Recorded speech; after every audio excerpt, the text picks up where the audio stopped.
शुभेंदु अधिकारी ने पिछले दिनों कहा कि कैसे बंगाल में गौहत्या नहीं होगी। अब हालात ये हैं कि लोग अपनी गाय बेचने जा रहे हैं लेकिन कोई खरीद नहीं रहा है। जाओ जाओ चले যাও বেকার থাকো নি, যাও চলে যাও। বেকার তোমাদের মাথা তুমি নিয়ে চলে যাও, বেকার এখানে আনুনি। এটা কুরবানির হাট, এখানে যে কিনবে সে কাটার জন্য কিনবে। তাই তোমাদের মাথা তুমি কাটার জন্য এখানে, এটা কাটার জায়গা, এখানে কিনলি সে কাটবে। তাহলে তোমাদের মাথা যে গেলে তোমরা ঘরে নিয়ে গিয়ে পুজো করো। বেকার এই মাঠে আনুন, মাঠে আনলি আরো আমাদের এখানে আমাদের যে মোল্লা ভাই কিনবে সে ওটা কুরবানির জন্য কিনবে। এটা আমাদের বছরের একটা উৎসব। তাই তোমরা এটা যেহেতু তোমাদের মাথা যে গেলে তাহলে তোমরা কেন হাটে बेचते हैं? ये जो तस्वीर आप देख रहे हैं, तुम्हारा बेचे चले जावे। ये शख्स गाय बेचने आया था लेकिन लोगों ने कहा गाय की कुर्बानी नहीं करेंगे, ले जाओ, वापस ले जाओ, हम गाय नहीं खरीदेंगे। इस बीच देखिए जरा हुमायूं कबीर अड़ गए।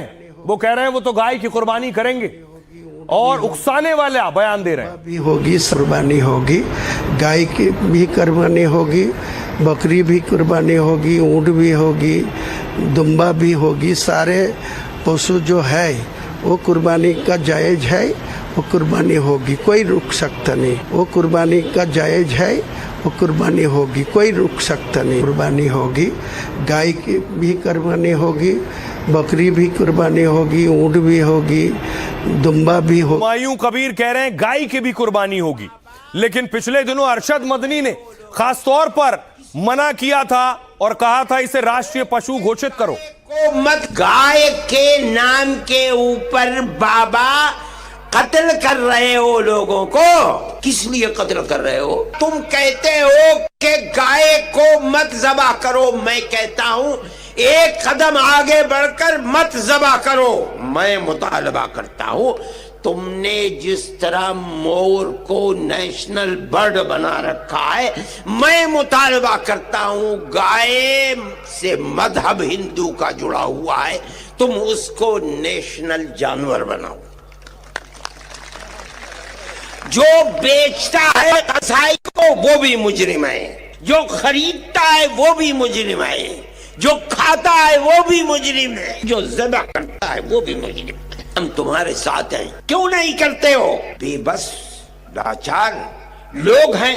जहां मिल गए हरिजन है, मरी हुई गाय को बुला कर खिलाए हैं, उसके चमड़े को उतार पीट करके मार दिया और कोई पूछने वाला नहीं। हम ये मुतालबा किया, हम कहते हैं, दावा करते हैं, मुतालबा करते हैं कि गाय को मोर की तरह नेशनल बर्ड है वो, इसको नेशनल जानवर बनाओ और हर सतह पर जहां गाय के साथ जुल्म हो उसको पकड़ करके फांसी के तख्ते पर चढ़ा दो। बकरीद से पहले बंगाल में एक नया बवाल शुरू हो गया है। बाबरी वाले हुमायूं कबीर ने शुभेंदु सरकार को अब खुला चैलेंज दे दिया है, ऐलान कर दिया है कि गाय की कुर्बानी होकर रहेगी। जो हुमायूं कुछ दिन पहले बुलडोजर एक्शन पर शुभेंदु की तारीफ कर रहे थे, वो अब उन्हें आंखें दिखा रहे हैं। कह रहे हैं कि बकरीद पर वो गाय, ऊंट और बकरी की भी कुर्बानी देंगे और जरूरत पड़ी तो सड़क पर भी नमाज पढ़ेंगे। कोई मुसलमान को गाय खाने के मना करे तो गवर्नमेंट ऑफ वेस्ट बंगाल का जियो करके मना कर दीजिए, लेकिन कुर्बानी तो हो गई। टीएमसी और विपक्ष की कई पार्टियां भी पशुवध पर शुभेंदु के फैसले पर सवाल उठा रही हैं और हुमायूं जैसे नेता जिस तरह भड़काने में लगे हैं उससे सवाल खड़े हो रहे हैं कि क्या बंगाल में फिर कोई बड़ा बवाल या बखेड़ा खड़ा होने वाला है। अब देखिए जरा, ये वही हुमायूं कबीर है जो कभी बाबरी मस्जिद बनवाने को लेकर और बनाने को लेकर माहौल खराब करते। ये वही हुमायूं कबीर है जो अब गाय काटने की जिद कर रहे हैं। देखिए क्या कह रहे हैं और क्यों कह रहे हैं। दरअसल पशुवध पर शुभेंदु का फैसला पिछले दिनों आया कि बकरीद से पहले पशुवध पर गाइडलाइन जारी की गई। बैल, बछड़े या भैंस के वध के लिए फिटनेस सर्टिफिकेट जरूरी है। 14 साल से ज्यादा उम्र के पशुओं की ही कुर्बानी दी जा सकती है। बीमारी या चोट की वजह से अक्षम पशु के वध को मंजूरी होगी। मतलब बंगाल में बूढ़े और बीमार पशुओं के वध का नया नियम है। किसी भी सार्वजनिक जगह पर खुले में पशु वध पूरी तरह से बैन होगा। नियम तोड़ने पर 6 महीने तक की जेल और जुर्माना संभव है। कुर्बानी को रोकने या बैन करने जैसा कहीं कोई आदेश नहीं है। हुमायूं कबीर चैलेंज दे रहे, शुभेंदु को चेतावनी देता हूं कि आगे आंख से मत खेलो। कुर्बानी पर रोक लगाई तो उनके लिए मुश्किल खड़ी हो जाएगी। कुर्बानी 1700 साल से चली आ रही है, उसे कोई रोक नहीं सकता। बंगाल में गाय की भी कुर्बानी होगी, बकरी और ऊंट की भी होगी। सरकार के पास अधिकार है कि वो गाय पर आदेश जारी कर सकती है, लेकिन न हम सुनने वाले हैं न कुर्बानी रुकने वाली है। इमरान मसूद कह रहे हैं कांग्रेस सांसद हुमायूं कबीर बीजेपी का एजेंट है, वो चंद पैसों में बिक गया है और मुसलमानों के बीच नफरत फैलाने के लिए हथकंडे अपना रहा है। सरकार गाय को राष्ट्रीय पशु का दर्जा क्यों नहीं देती है? अब टीएमसी ने क्या किया है? नए नियम के रीति रिवाज और गरीबों को भारी आर्थिक नुकसान होगा इससे, टीएमसी का कहना है। गरीब इस उम्मीद में मवेशी पालते हैं कि जरूरत पड़ने पर बेच सके। बकरीद के समय इस तरह का कारोबार और फलता फूलता है। ऊपर से बकरीद में केवल एक स्वस्थ पशु की कुर्बानी दी जाती है। बीमार और बूढ़े जानवर की कुर्बानी इस्लाम में भी मान्य नहीं है। इसलिए बकरीद पर बंगाल सरकार के नए नियम से छूट दी जाए, लेकिन कलकत्ता हाईकोर्ट ने टीएमसी की याचिका खारिज कर दी और कहा कि गाय की कुर्बानी त्योहार का कोई अनिवार्य हिस्सा नहीं है। अब सुनिए जरा, कुर्बानी पर जो बवाल मचा है, हंगामा मचा है, क्या कह रहे हैं सियासतदान। उनको सम्मान करना चाहिए, लेकिन कुर्बानी होगा, गाय का भी होगा, बकरी भी होगा, ऊँट भी होगा। तो सारे जो पशु है कुर्बानी के लिए जो जायज है, जो कुरान में जो लिखा हुआ है वो होगा। नरेंद्र अधिकारी को ने डायरेक्ट बोल रहा है, ये आग लिए खेलने नहीं चाहिए। ये आग के लिए खेलेगी तो वो कुर्बानी कोई बंद करेगी तो उनका ही खराब होगी। सरकार असम में, गोवा के अंदर किसकी सरकार है? बीजेपी की सरकार है।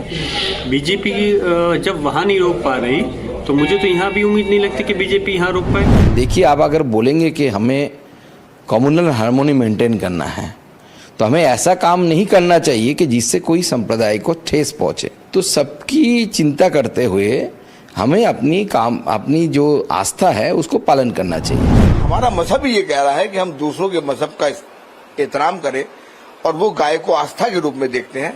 तो मैं तो ये मांगता हूं कि देश की सरकार को जो है गाय को कोई इम्पोर्टेंट हिस्सा देना चाहिए और राष्ट्रीय पशु के तौर पर उसे घोषित करना चाहिए। शुवेंदु अधिकारी ने गाय को रोककर अपने लिए कब्र खोदी है। ये बहुत बड़ा नुकसान उसने अपने लिए कर लिया है। गो हत्या नहीं करना है, ठीक है, मान लेगा हम, किंतु इंडिया में गो मांस 2 नंबर में है। साधारण आदमी कुर्बानी देगा, ये नहीं चलेगा। अब देश का गोरू गाय को जबा करके विदेश में भेज देगा, वो जायज है। तो एक बवाल कुर्बानी को लेकर अगर आप देखेंगे, आजकल सबसे ज्यादा बंगाल सुर्खियों में है। नई सरकार बनने के बाद नए नए फैसले आ रहे हैं। अब अगला फैसला जो ऑर्डर है वो घुसपैठियों को लेकर है। आपको बताऊं, बंगाल में अब शुभेंदु की तैयारी है कि घुसपैठियों का बैग पैक करके उन्हें वापस बांग्लादेश भेजा जाए और जो बंगाल में मौजूद है बांग्लादेशी जिनके ऊपर सीए लागू होना है, तो सीए कानून भी बंगाल में लागू होने जा रहा है और घुसपैठियों को वापस भेजने की तैयारी है। देखिए जरा, दरअसल कहां से बांग्लादेशी घुसपैठ होती है, सबसे पहले मैं आपको बताऊं, ये भारत का नक्शा है, ये आप देख रहे हैं बांग्लादेश, और बंद होगा घुसपैठ का रूट। सबसे पहले देखिए घुसपैठ, ये बांग्लादेश आप देख रहे हैं हरा, और ये जो बॉर्डर देख रहे हैं ये उत्तर 24 परगना है। उत्तर 24 परगना से घुसपैठ होती है। एक दूसरा देखिए जरा, ये नादिया देख रहे हैं, उसके ऊपर 24 परगना के ऊपर नादिया, यहां घुसपैठ होती है। मुर्शिदाबाद जहां से हुमायूं कबीर है, ये घुसपैठ वाले इलाके हैं। मालदा ऊपर आप देख रहे हैं, बांग्लादेश से घुसपैठ यहां से होती है। और ऊपर आइए, दिनाजपुर आप देख रहे हैं, यहां से बांग्लादेशी घुस आते हैं। और ऊपर जलपाईगुड़ी, नॉर्थ बंगाल का हिस्सा जो है, और दार्जिलिंग में, ये वो जिले हैं जहां से घुसपैठ होती। उत्तर 24 परगना, नादिया, मुर्शिदाबाद, दिनाजपुर, मालदा, जलपाईगुड़ी और दार्जिलिंग। इसलिए अब देखिए क्या कर रहे हैं अब शुभेंदु अधिकारी। शुभेंदु ने सबसे पहले बाड़ेबंदी की है इन जिलों में जहां फेंसिंग नहीं है, और जमीन दे दी है। वो तस्वीर आप देख रहे हैं, बीएसएफ के हवाले दार्जिलिंग का गांव है, ये उसकी तस्वीर आप देख रहे हैं। बॉर्डर सिक्योरिटी फोर्स को एक गांव दिया गया है सुरक्षा के लिए, यहां फेंसिंग भी होगी और चौकसी भी होगी, जिससे कोई घुसपैठिया ना घुस पाए।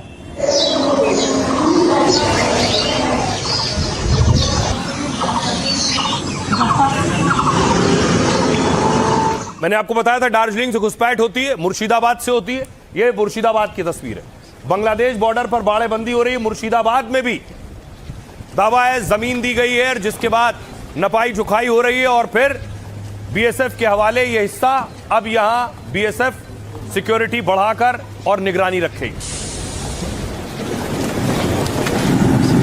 और आरोप लगता है अब तक ममता बनर्जी सरकार से जमीन मांगी जा रही थी, लेकिन सरकार ने दी नहीं।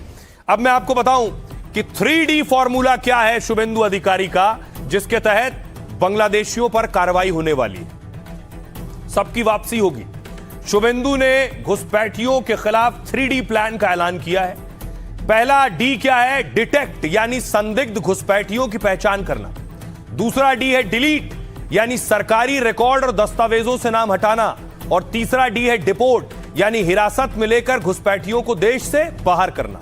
शुभेंदु ने बीएसएफ अधिकारियों के साथ बैठक के बाद साफ कह दिया है, बंगाल पुलिस संदिग्ध घुसपैठियों को पकड़कर सीधे बीएसएफ को सौंप देगी और बीएसएफ बांग्लादेश बॉर्डर गार्ड के साथ तालमेल और बातचीत करेंगे। बांग्लादेश की तरफ से जांच में उनके देश के होने की पुष्टि होती है, यानी जो घुसपैठिए पकड़े जाएंगे उनके डॉक्यूमेंट भेजे जाएंगे बांग्लादेशी एजेंसियों को, वहां उनकी पहचान परेड होगी, दस्तावेज सही होंगे। इसके बाद कानूनी प्रक्रिया से घुसपैठिए बांग्लादेश भेजे जाएंगे। बांग्लादेश की तरफ से और ना घुसपैठ हो, इसके लिए इंतजाम हो रहे हैं। शुभेंदु सरकार ने बॉर्डर की 27 किलोमीटर की जमीन बीएसएफ को सौंप दी है।